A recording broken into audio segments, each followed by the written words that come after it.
Thanks for tuning in live to Pro Live TV.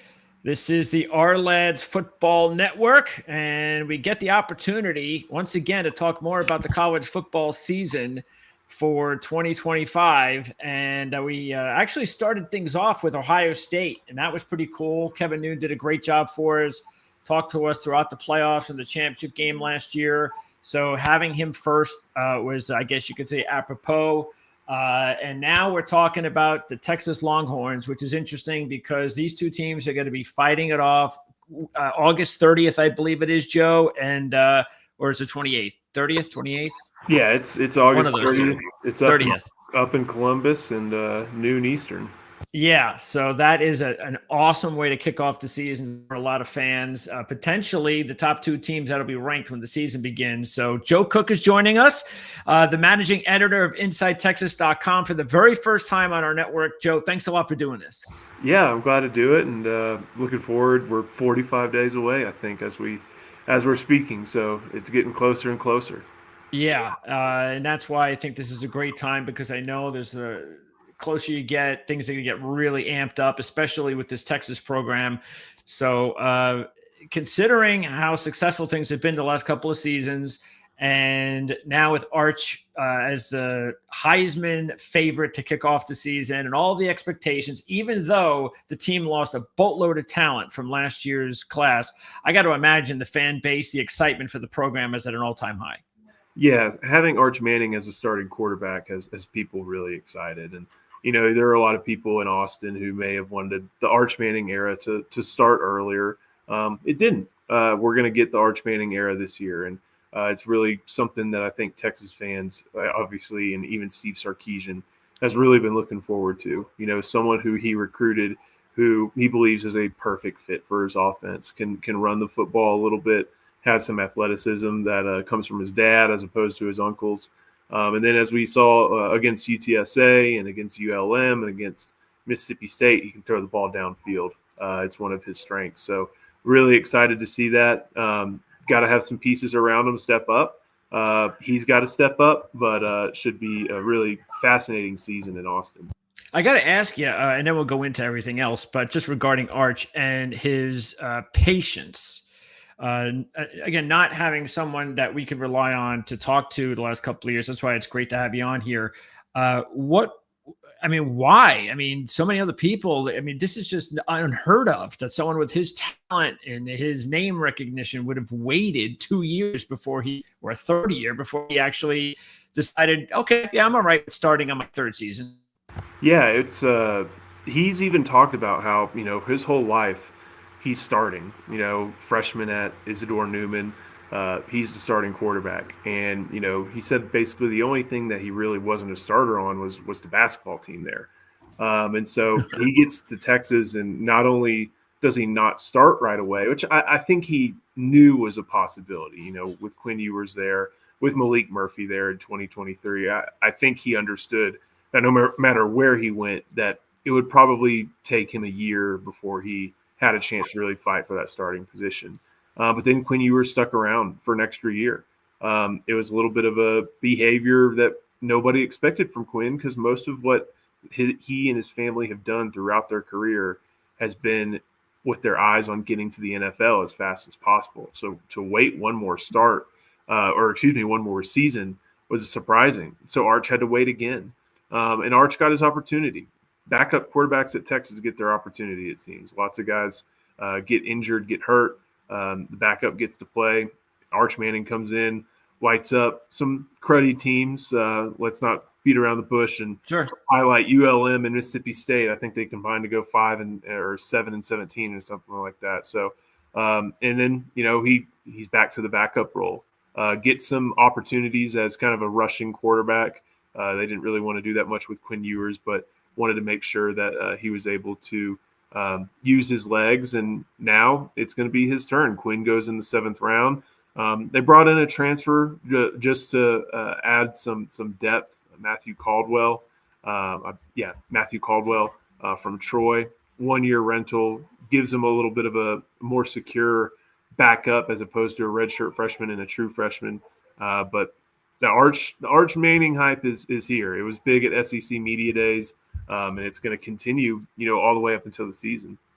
How surprised were you, by the way, that because that's another thing? How surprised were you that Quinn went as late as he did, and what was the problem with Quinn last year? What because to me, to outsiders, it seemed like it had to be an injury issue that we just didn't know. When it happens, we get it, but as good as he looked at the end of the 2023 season, it just there wasn't a lot to explain other than it had to be something related to injuries, and then he goes to get drafted extremely late than anybody would have thought. Maybe even him. I don't know whether or not he's second guessing coming out earlier. Maybe that would have been a little bit better for him. But what really was the deal there? Was it injury related? Why do you think he didn't play it up to his standard that a lot of people thought that he was going to do in 2024? Yeah, I was really surprised to see Quinn fall to the 7th round. I thought he would have been maybe a 4th, 5th round guy. Some of the quarterbacks that were taken ahead of him, it was really surprising. But you can look at it with a fine tooth comb and see Quinn Ewers didn't have great pocket presence. It was one of his weaknesses. He would self sack. I thought he is one of the best quarterbacks I've seen on passes that are 10 yards or 15 yards and under. Over the middle, underneath routes, screens. You take those for granted when they're just right on the money. Sure. Wasn't great on the deep ball, and a lot of that had to do with the fact that he's had core injuries and maybe some shoulder issues for almost his whole career at Texas. The Alabama game in 2022, he falls on his shoulder, misses a few games. In 2023 at Houston, misses a few games with some sort of strain. And then in 2024 at UTSA, he has an abdominal strain. I think later on in the year, kind of during the pre-draft process, actually said it was like a strained oblique. And I think, as people know, strains are still tears. They're just, of lower, I guess, not quality, but of lower severity. But it was he said it was a pretty severe oblique strain that he had to play through. I don't know how much of that is true. That at that point, it's a little bit of, what he says, what Steve Sarkisian says. We don't have NFL injury reports quite yet. And Pete Thamel was the main guy who was getting a lot of info out on that story. And so it was injury a lot of times, but Steve Sarkisian stuck with Quinn Ewers. And Quinn Ewers went to the NFL because I think he really wanted to get there. He had, like I said, everything that his family had done from his freshman year at South Lake Carroll all the way to his freshman year at Ohio State to, his first year at Texas was about trying to get to the NFL as quickly as possible. And so they took the 1 extra year. And I do think that he was just ready to start his professional career. Okay. And I don't think he wanted to start his professional career as a Notre Dame quarterback or as an LSU quarterback or Miami quarterback. He wanted to be a Texas quarterback. He's got a Longhorn tattoo on his leg and a Texas flag on his leg. Like this was despite the one semester in Columbus, like this was a Longhorn through and through. And I think he wanted to be remembered that way. And some people have actually also throw in some questions regarding, well, if Quinn wasn't 100%, and if he wasn't on top of his game, and Arch Manning was so good, why didn't Arch Manning play even though Quinn Ewers was available? It's, that's $1 million question. There are a lot of Texas fans still wondering why Arch wasn't, given the keys when Quinn Ewers was benched for the Georgia game or during that Georgia game, or when Quinn Ewers was injured, why they just didn't start the next era then. Okay. And I think, something I said a lot last year is we really, you can really like the idea of Arch, but at that time, all he had done was beat up on some pretty poor defenses. And even then he made some aggressive throws and turned the ball over. So I think that Steve Sarkisian believed that Texas could achieve its national championship aspirations with Quinn Ewers or Arch Manning at the helm, and so stuck with Quinn, believed in what he was able to do. The run game was limited. The downfield passing game was limited. The defense helped so much, and they almost got there. A goal line stand by Ohio State that turns into a fumble 6. If that looks a little bit different, who knows what we're talking about now. But I think Steve Sarkisian was going to be loyal to Quinn until the end, or until he just became unfunctional, I guess is the word back there, and that never happened. And Steve Nothing Sarkisian, wrong with that. Yeah, loyalty is good, and players get that, and they really like that, and it helps them when they decide where to go to. So, okay, so let's kind of fast forward and get ready for this season. So, besides the quarterback room, was there anything as far as the staff? Is everybody, all the key guys back? Are they missing anybody from last year? So a couple changes. They did lose Tashard Choice, running backs coach. He joined Dan Campbell's staff on the Detroit Lions. Big loss, big recruiter, well liked throughout the entire locker room, throughout Okay. the entire building. So lost them. He was replaced by Chad Scott from West Virginia. Decent returns so far. We'll see during the season what really happens, because Tashard Choice was very good developer. And then on the defensive side of the ball, Blake Gideon, a former Longhorn defensive back, the safeties coach, goes to Georgia Tech to be the defensive coordinator, gets a promotion. And then Terry Joseph, the cornerbacks coach, a New Orleans native, goes and joins Kellen Moore's staff on the New Orleans Saints. So Okay. they brought in Dwayne Aquina, a longtime veteran defensive back coach, had been at Texas over the course of the 2000 to 2013, something like that.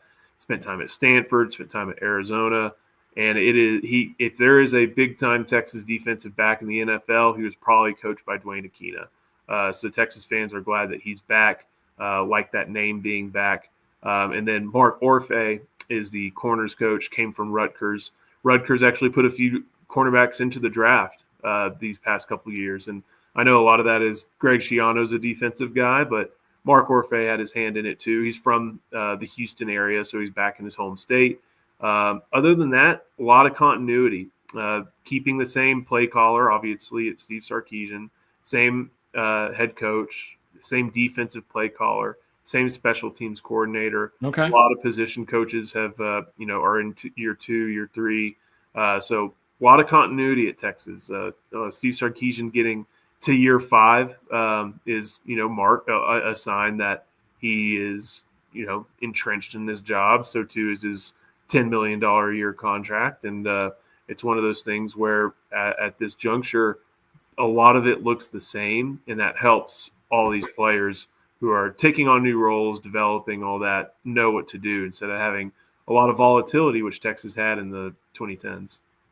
Is there any more pressure than usual for Sark regarding now that they're getting close and Arch Manning's here? That let's say Arch stays here for even 2026 and they don't win a championship. I mean, do you still feel that things are at least on a good level from where the program was to where it is now under Sark, that things should still be okay? There's no division at all within the community regarding him as the head coach moving forward? Yeah, I think at this point with Sark, the big problems are champagne problems. Why didn't you call a better play? Well, that's every play caller. But Yeah. it's why didn't you call a better play in the college football playoff semifinal for the second straight year? I think Texas fans obviously expect a lot, and yeah, when you have a quarterback window that goes from Quinn Ewers to Arch Manning to we'll see who follows him, you feel like your national title window is open, especially when you recruit well, have top ranked classes, when you hit the portal and cherry pick players you need well. Texas is the odds on favorite right now to win the national championship for a reason. And Texas fans want to see it happen. They really want to, get that 20-year drought finished and through with. And Steve Sarkisian is someone that I think Texas fans have a lot of belief in. I'm a big fan of when people say, it's not can't do it, it's haven't done it. I think if you say a coach can't do anything, people were saying Ryan Day can't win a title. That's true. Now at that point, he just hasn't won the title yet. Yeah. So I think that's kind of what the case with Steve Sarkisian is. One of the top 3 rosters in the sport, a lot of continuity, just a lot of positive coming from Texas, whether that's on the trail and with the season upcoming as well. Before I do want to find out about some of those new players coming in, recruits and transfers, but before we do that, was there any, like, besides the quarterback situation, was there any big storylines coming out of the spring? I think one of them is I'll give you one on offense, one on defense. Offense, they brought in tight end Jack Endries from Cal, Oh, and he's someone who is basically going to go right to the tight end one spot. Texas loses Gunnar Helm, went to the Titans. Before that, they had Jatavian Sanders a year prior, went to the Panthers. So there was those back-to-back years of having an NFL tight end in your offense, and the next man up was a redshirt freshman that there's a lot of faith in, but still unproven. So they went to get injuries. Really reliable chain mover, someone we think Arch Manning is going to target a good amount, and be someone who is there over the middle and on some underneath stuff to help free things up for other Texas receivers. And then on defense, I think you have to look at Michael Taft coming back. That was a secondary last year that featured Jahdae Barron, who won the Thorpe, and Andrew Makuba, who transferred over from Clemson but was an Austin native. And all those guys were close friends growing up. They had all trained together. They didn't go to the same school, but they just knew each other basically from about ninth grade on, and they finally play in the back end of the Texas Longhorns defense, and they're one of the best defenses in the country. So Jahdae Barron goes in the first round, Makuba goes in the second, but Michael Taft comes back. And it's not a super inexperienced, secondary. As you can see, you see a lot of SRs and JRs there at the top of that depth chart. So they like Jelani McDonald. They're going to ask a lot of Jalen Gilbo at corner, and they're going to ask a lot of Kobe Black at competing with Jalen Gilbo for that corner spot. So okay. A lot of experience should be exciting. Okay, so then, yeah, I mean, I've been doing some of these interviews, and for the most part, I mean, I just did Oklahoma State, and it's like everything is color, which means that they're either a transfer or a freshman, but not here at Texas. So, and that's a good thing when you have a big program like Texas. So, you already talked about one of the key guys that came in via the portal and injuries. So, sticking on offense, they also added Mosley from Stanford. That had to be a really big addition after losing Golden, especially, and a couple of their other top receivers. But Mosley sure had a heck of a freshman season last year. Yeah, it's interesting. They're adding two West Coast standouts from an East Coast league. Stanford and Cal in the ACC. Mosley, as someone who Steve Sarkisian said they recruited. He sustained a knee injury, I believe, in high school, and that kind of stopped when they were recruiting him. But once he started getting going on the field, he was one of Stanford's, a bright spot of a pretty pitiful Stanford team. And he didn't just rack up his yards against some bad ACC teams. He put it on Louisville, and they had some good defenders last year. So someone who, along with DeAndre Moore and Ryan Wingo, two guys with a lot of expectations, they expect for him to come in and be a starter. Position-wise, Steve Sarkisian moves everybody so much that it's hard to say that position means he's going to be at that spot. Okay. But you'll see him moved all over. You'll probably see him outside a little bit more often. But someone with a little bit of experience and gives some of those highly rated freshmen a little bit time to gel before getting their opportunity. And speaking of the rest of the portal, we're taking a look at the rivals list. Were there any other guys that are coming in that you think would be key contributors? Yeah, the guy right there at the top, Rod Watson. I think Texas brought in 5 defensive tackles from the portal, and he was the last one. He had a freshman All-American season at at Syracuse. Enters the portal, Ohio State, Penn State, Miami, all interested in him, but he commits to Texas. And Texas had already brought in 3 in the portal, I believe, in the first window. They added 1 more from Maryland, and then they add Murad Watson. I think he's someone, with the way Texas deploys its defensive tackles, for the most part, you can be a starter, but you're basically getting 30 snaps a game each person. Yeah. He's going to be someone, I think, right there on the front line, getting a lot of snaps and making a disruptive impact on the opposing offense. Yeah, we have, and Tucker does a great job as so hard as especially in college with the depth charts.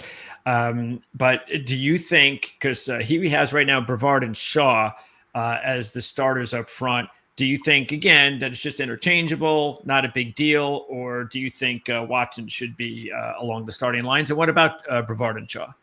Yeah, Brevard, I think, is going to be first guy out there. Shaw, we'll see. I think Watson and Brevard, their skill sets pair pretty well together. Okay. I think January and Shaw, their skill sets deployed together would go pretty well. Hero Canoe from Ohio State has gotten a lot of positive reporting as of late. So he's someone who I believe is German and is just still in his early portions of his football career.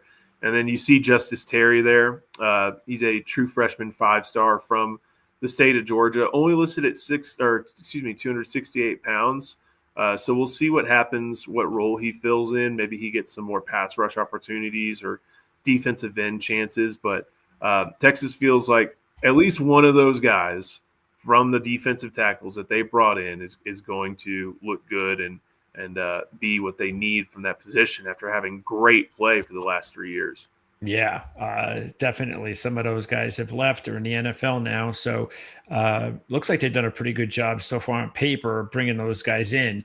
Let's talk about the recruiting, which Rivals has as number one in the country. Why not? When they list, I just can't even believe it. Was it 16 4-stars and 4 5-stars, which is just amazing.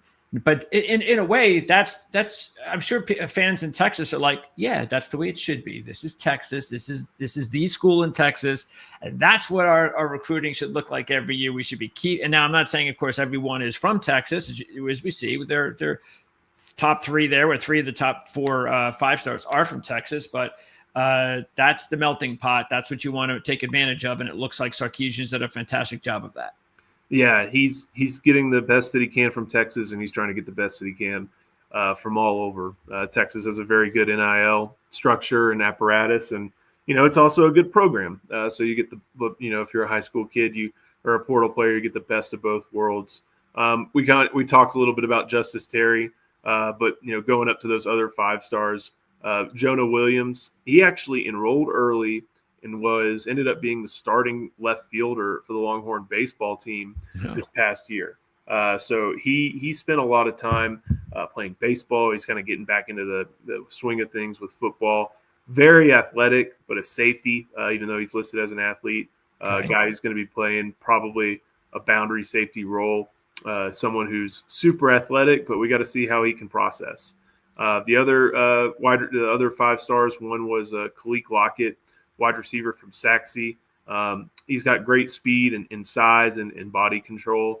I think if there is going to be a receiver who from that freshman class who steps up, he may be getting an opportunity, but Dalen McCutcheon has earned a lot more mention of late. And then up there, Lance Jackson, honestly, a no-nonsense recruitment. He's a little brother of Landon Jackson, who started his career at LSU, goes to Arkansas, gets picked in the draft. He had a previous relationship with Texas defensive coordinator Pete Kwiatkowski when he was up at Washington, because Kwiatkowski was recruiting Landon Jackson. They maintained that recruitment, goes up to Texarkana, gets him, and he's going to be, I think, a really special player down the line. So a lot of stars in that class, and I'll hit the quarterback real quick. KJ Lacey from Saraland, Alabama, just outside Mobile. He had Ryan Williams, of Alabama fame, to throw to for a few of his seasons there in Alabama. Okay. Ryan Williams graduates early, and KJ Lacey doesn't take a step back. He's still playing really well. He's probably right at 6 foot 180. Has a lot of great movement skills and really good arm talent, but he's slight. He's not a gunslinger by any means, and he's going to have to learn what's a complicated offense. So should be a lot of fun to track him as he gets going in his career. Texas does not offer very many quarterbacks. They wanted him, they got him, and he jumped in the fold pretty quick. And here we have Owens as the number 2, and Caldwell, who you mentioned, the transfer 3, and there's Lacey 4. if Manning were to go down at all, as you mentioned, Texas quarterbacks go down. So if Manning were to go down for a couple of games, is there a definite number two? I think that's to be determined. I Okay. think that they brought in Caldwell because they wanted that veteran. In case of emergency, do you want to put a national championship type season on the hands of a redshirt freshman who has not started a game? Granted, he's from Troy, Jacksonville State, Gardner Webb. It's not like he's tearing up the highest levels, but he fits what Texas wants to do, and you know that he's going to be someone who is able to operate the offense. May not make any wow plays, but it may make the plays that you need to get in and get out of the game. Now, if it's okay, you got to start this guy for 5 games or something, I don't know who they're going to go with. I think it looks a little bit different, but Texas hopes they don't have to have that problem. Even so, that's why they brought in Caldwell to have a chance to have an experienced guy to steady the ship. Who would be considered breakout material? Players that are kind of, whether they've bided their time, like an Arch Manning. He would be the premier breakout player in all of college football. But if you had to add a couple more players who are ready to maybe take that next step, holdovers from last year's team on both offense and defense, who would you point to? Yeah, I'd tell people to keep an eye out on C.J. Baxter, and I know it's hard to say when he's a former 5-star, but he missed all of last year after suffering ligament injuries in his knee during camp, and he had high expectations. He actually started during his true freshman season over Jonathan Brooks, got dinged up a little bit, and then Jonathan Brooks and him swapped, but Brooks took over. Until he was injured. So Baxter was entering last year as the guy, gets hurt, and Texas run game struggles as a result. I know Quintravian Weiser hit 1,000 yards, but it wasn't the type of run game where against the elite opponents, the really good defenses, they really had much of a push. Okay. Maybe C.J. Baxter at 6'1", 230 can make things a little bit different in that regard. But a lot of optimism about what he might be able to do within the program coming back from injury. Okay. Anyone else on offense, or he would be the guy? I think he's the guy. If you want to pick an O lineman, left tackle Trevor Gooseby, standing in for Kelvin Banks, big shoes to fill. But he had to do it against, I think, Georgia, Clemson, Texas A&M last year, got some opportunities and looked right at home, playing left tackle, to where Texas thinks they have another high draft pick on their hands protecting Arch Manning's blind side. And that's a huge position, the unit itself. That is, matter of fact, if you look at it, the line of scrimmage where games are won and lost, usually in football, those are the major question marks, if there are question marks on this Texas team, because of the losses you mentioned on the inside of defensive tackle and also along the offensive line. Are they replacing 4 starters, I believe? They are replacing 4 starters, but when you look at that, Trevor Gooseby standing in for Kelvin Banks, he's a third-year player with starts, with action in the college football playoff, in the SEC championship game. So he's not just, stepping up off the bench. Sure. Neto Umeozulu, 4th-year player, massive player, has seen action, not very many starts, but a 4th-year player. And I've been saying kind of all off season, like if you have to replace 4 starters, you might as well make the most of it and get guys who have been in the program for a while. Even though Cole Hudson is not a returning starter, he's played in, I think, like 30 games. He used to rotate with DJ Campbell at guard. So he has plenty of experience, even if it's not as a returning starter. DJ Campbell is a returning starter. Okay. The only guy from that line who's from last year's line who stuck around, going to be a leader. High expectations on him. They feel like they kind of know what they have at each spot, with the exception of right tackle. And I think you got it right there. Brandon Baker and Andre Kojo battling it out. Andre Kojo is young for his age. You see he's a redshirt sophomore, and I think he's only 19 or maybe even just barely 20. So he's young. Brandon Baker's a 5-star from California. Doesn't look exactly like your typical tackle, but has good feet. And I really feel like that's the battle to watch throughout camp, is who steps up and takes that right tackle spot. Okay, and then anyone on defense that you think would be a player to watch that's ready for a breakout? I don't think Colin Simmons fits because he's already well thought of. in college football. A lot of top 10 players lists include him in the top 10. I think he is going to stand out this year. But Jelani McDonald, someone who's super versatile playing in the defensive secondary. He may see some time at playing nickel, which he did last year. He may see some time at deep safety. And he's someone who a lot of people just rave about his enthusiasm for the game. Someone who plays the game, like it is a game and not a job. And really, you can see his joy that way. And he had a great interception last year against Kentucky, just a wow play that kind of highlights some of what he can bring to the table. He'll be stepping in, replacing Andrew Makuba. Big shoes to fill, but Jelani McDonald, as you can tell, he's a junior. He's got experience playing the position. It's not something where it's like, okay, you have this superb athlete who can't process. Like, he's proven he can see it and read and react a little bit. Okay, holdovers, the top guys to keep an eye on for the program. You already mentioned Simmons. Anthony Hill just looks like he could just be even who knows how good now that he might be entering his last season. Who knows? And then you got Trey Moore, who's always made some plays that we've seen from time to time. To mention Michael Taft. So are those the primary four guys on defense? Are there any other standouts on defense that we should be aware of that were already standouts last year? Or do we hit the right four? I think you hit him. Leonga Lafau there at will linebacker. I think he'll be someone who is great in coverage this year, working right by Anthony Hill. And then Ethan Burke up there at that jack position. He watched Barron Sorrell get drafted by the hometown Saints last year. Now he's someone who basically split time with Sorrell, and the job is now all his. Someone there's a lot of confidence in, and someone who's been playing good football for Texas for at least 3 seasons. Okay, and how about on offense? Obviously, we know about a few of them we've already talked about. Is there anybody we didn't talk about? Maybe the receivers outside of Mosley? Or is there a receiver maybe that is have already proven himself in a way, but maybe we just don't know as much as we should? Yeah, Ryan Wingo was a freshman last year, and I think he picked up right around 500 total yards. He had some end arounds for rushes, but he had about 400. I think just around 400 something receiving yards. And there was the upper tier of Jeremiah Smith, Cam Coleman, Ryan Williams as far as freshman wide receivers go. Ryan Wingo was right behind him, but he was behind him. He was sometimes more athlete than wide receiver. That's a big thing he's had to adjust this year. But he's got good rapport with Arch Manning. They came in the same class, and that's someone who you might wouldn't be surprised to see that being a number 1 target this year. Before we kind of wrap up, and I want to wrap up with the Ohio State game and a few other things regarding the expectations of the team for the season.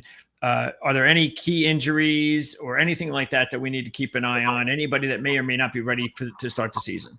Yeah, got to make sure CJ Baxter comes back fully healthy because he injured himself in camp last year. Similar for Christian Clark, another running back. Those guys got hurt in basically the span of 3 days. So Texas lost 2 running backs who were going to play a good amount last year in the span of 3 days of the last year.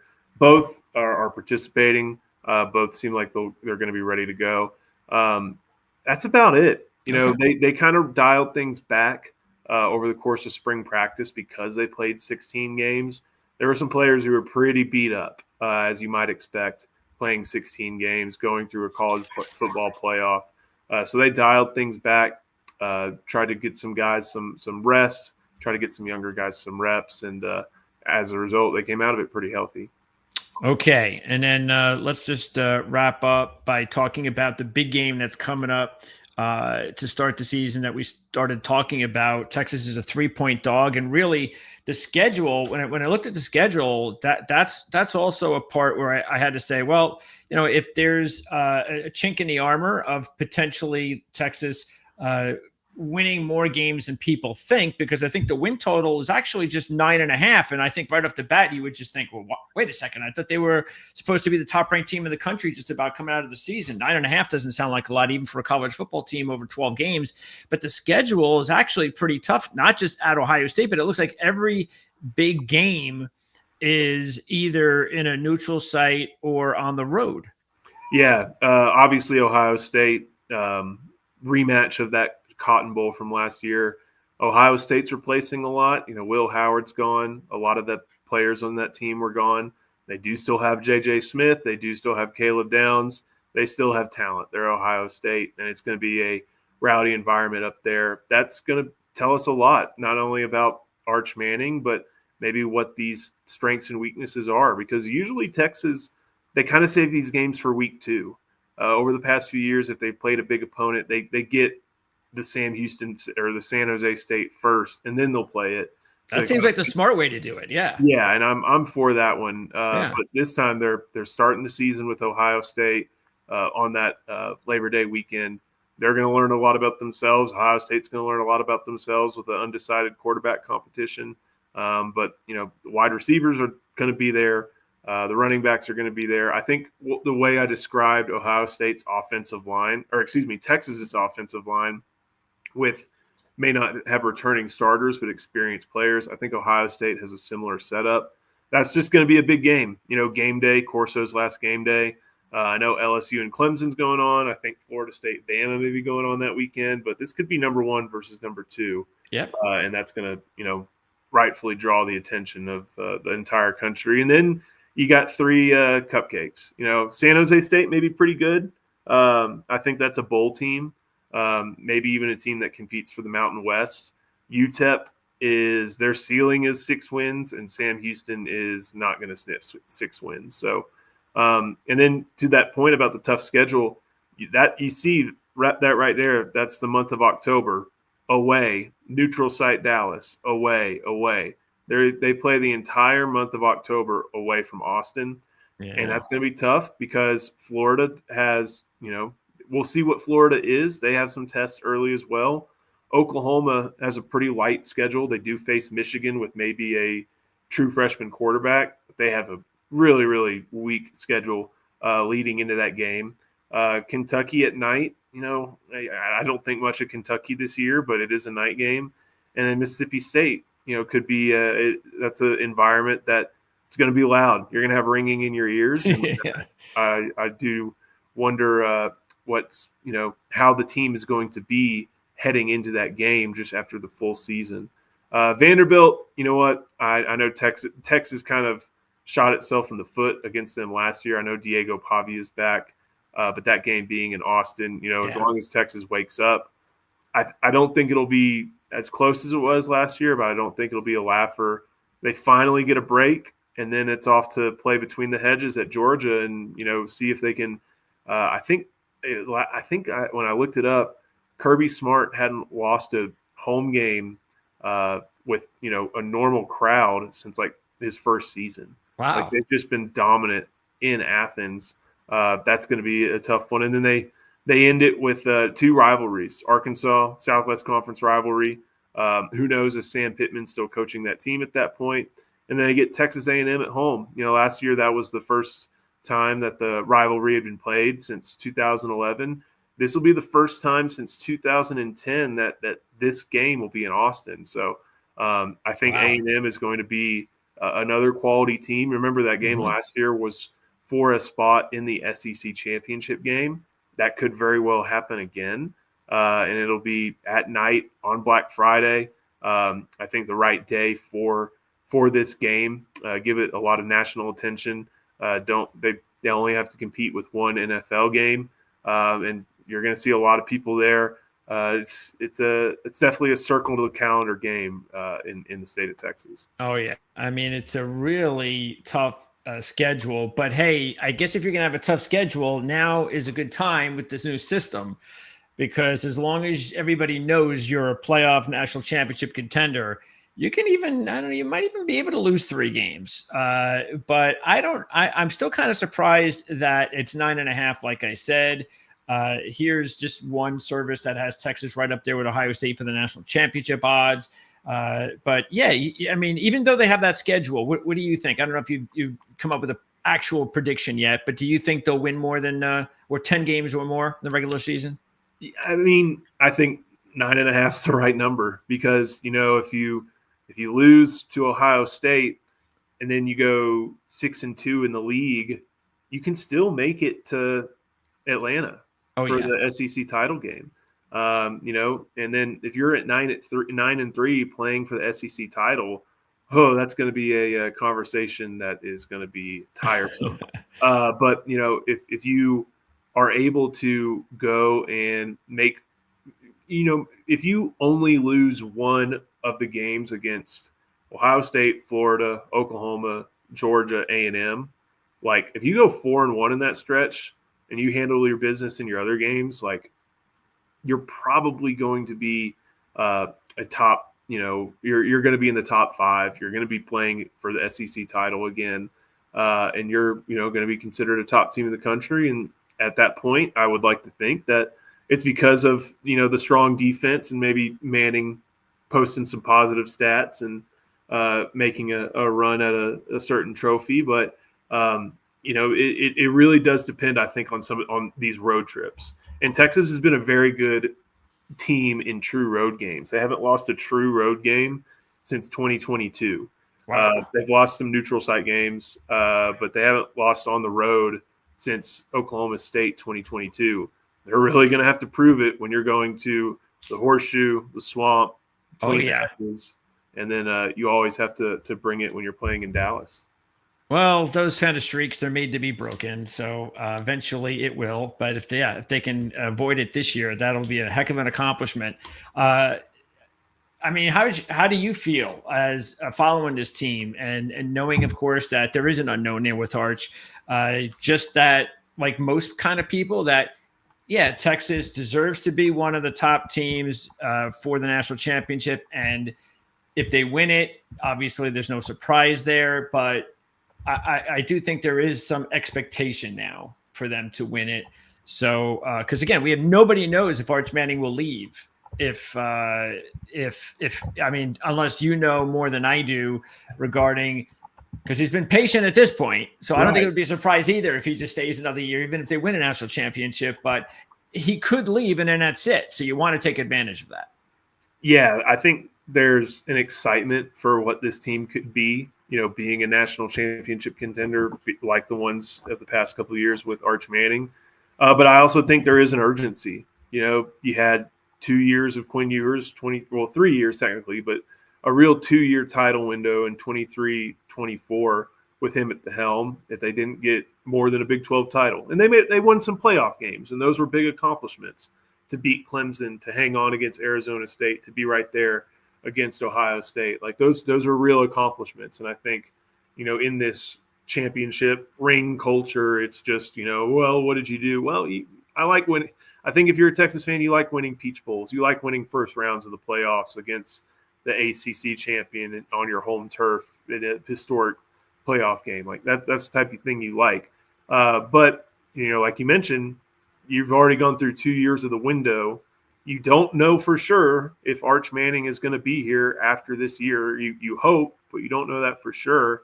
But if he's leaving, that probably is pretty good for Texas. It means You would think so. It means he probably achieved goals he set out for himself. And maybe it's just individual ones and he has his name called in New York, or maybe it's the team goal, like he wins a national championship. And I think everybody would understand completely if Arch Manning leads Texas to a national championship this year and he went to the NFL. Well, he's going in the first round, so no one's going to begrudge him for that. Yeah. But if not the first pick. Yeah. But I think there truly is some urgency felt by Texas fans because they were so close and because they know that it was right there, 12 yards away in 2023, 10 yards away in 2024, like from tying or taking the lead in those games.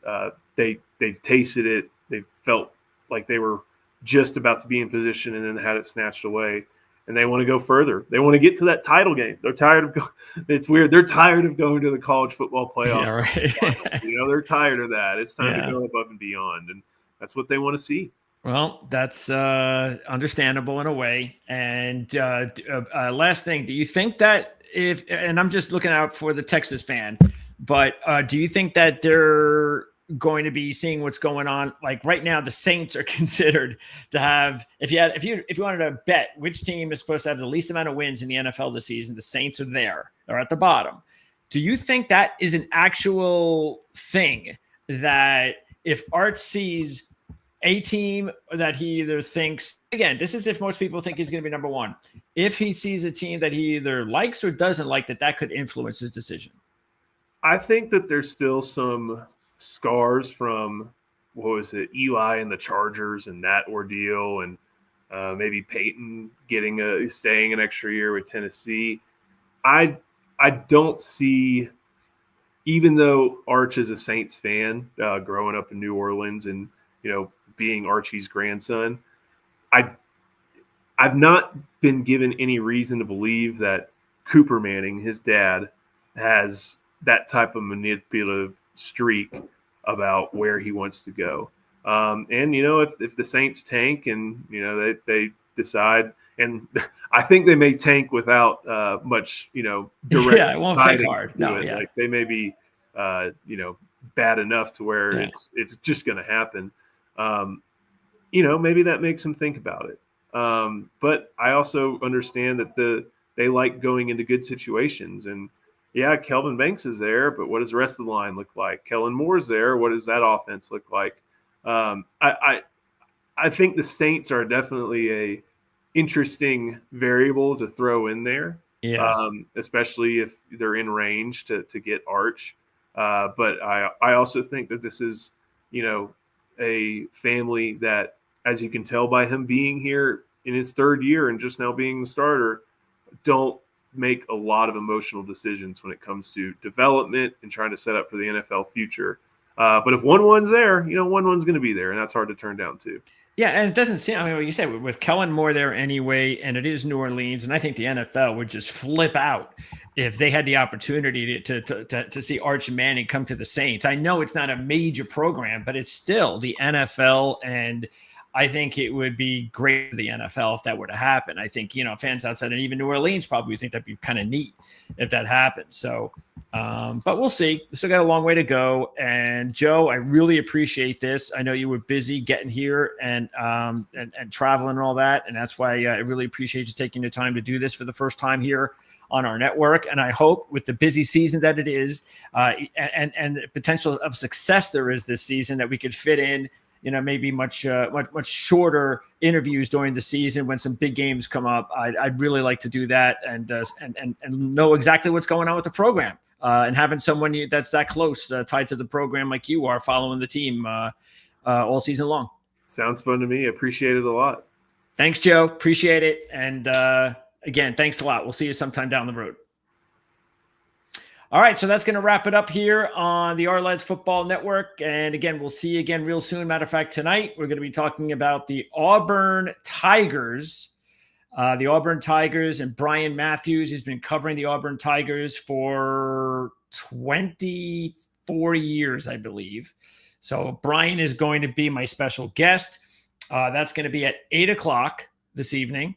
And then we are also going to be joined by, we're talking a little NFL, Ryan Dunleavy of the New York Post, and we're going to talk about the New York Giants at 9:30 this evening. So we've now hit 2 interviews today. We did the Cleveland Browns. That's already in our library from 2 o'clock this afternoon, and here with the Texas Longhorns. Absolutely appreciate Joe coming on the program. That was, again, our first time talking to him, and our first time talking about the Texas Longhorns in several years. It is not easy to find, dialed in, really capable analysts, and it takes time. And so to be able to find someone like Joe, hopefully he'll be back. I can't speak for him, but we'd love to have him back, especially with a season like this ahead of us. So links are in the description to find out exactly where to follow Joe regarding the content over at Texas. InsideTexas.com. Now they're the On3 Sports Network. They've kind of merged with Rivals. So I know that's going to be a little confusing for people this season, but just be aware of that. So again, awesome. Looking forward to talking to Joe later on the season.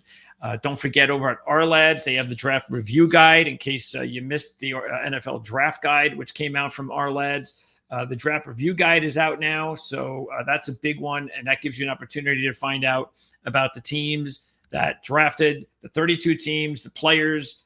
There's a little write-up on all the players who went to the teams and what the analysts thought about those marriages, as well as their offseason in general, free agent pickups, and even the college free agents, the notable ones. So the draft review guide at ourlads.com. I'll have a link in the description. You can check that out. And as far as the rest of the week, I know it's only Wednesday. Is it? Yeah, Wednesday. So coming up the rest of the week, I have to look over this side. We have the Dallas Cowboys and the Washington Commanders on Friday. So I think we're done this week with college football interviews. So that's going to be on Friday. We also have we're actually going to talk a little bit more college football on our 4:00 show on Friday, our Pigskin Friday show. We've been doing NFL for the past 8 weeks, talking about every division. Now we're going to turn our attention to college football on Friday at 4:00, just for this week at least. So tune in for that if you're a college football fan. I'm sure a lot of people watching this one is. So check that out. We're also going to college football on the Playbook Against the Spread podcast, which is going to be live tomorrow at 1:00 Eastern. So that's with our top handicappers, my partners, Jim Feist and Mark Lawrence. Andy Isco is going to join us. Andy will also be with Jim and I on Friday's show, by the way. But tomorrow we're going to talk Big Ten football. And if you want to know about the SEC on that show, that's a week from Thursday. So we've already tackled the Big 12 and the ACC over the last 2 weeks. Thursday, we're going to talk Big Ten. Next Thursday, it's the SEC. Then we talk a little bit, I believe, Group of 5. Then it's off to the NFL. Actually, we're also going to preview the college football season and in total, giving our predictions and all that kind of stuff. But this is the channel Proline TV and also the Our Lads Football Network. This is where you want to subscribe because we are going to be talking nothing but the NFL and college football with loads of content. Now we have other shows. NASCAR, we just did an Open Championship preview with Hall of Fame golfer Jan Stevenson a couple of days ago. We have our NASCAR shows, several of them every week. And we're also talking things like baseball, WNBA, and all that kind of stuff at this time of season. But yeah, I mean, at this point, we are going to be loads of college football interviews. Joe is just one of many college football interviews that I'm going to be conducting between now and the end of August before we kick things off for the season, and NFL as well. 32 NFL interviews. So we just did the one today with Cleveland. We're doing another one tonight with the New York Giants, and then we're off and running for the other 30. I won't be doing over 130 college football interviews, but we are going to try to see what we can do about, I don't know. I don't think we're even going to get half of that, but we're going to have a lot of college football content on here.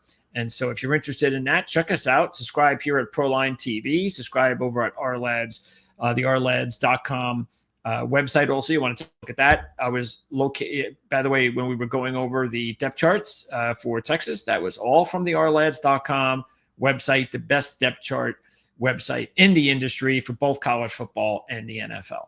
So that's going to wrap it up. Again, thanks to Joe Cook for joining us here to talk some Texas football. I'm Greg DePalma, and we'll see you hopefully at 8 o'clock tonight when we talk Auburn Tigers football, and then 9:30 this evening when we talk about the New York Giants right here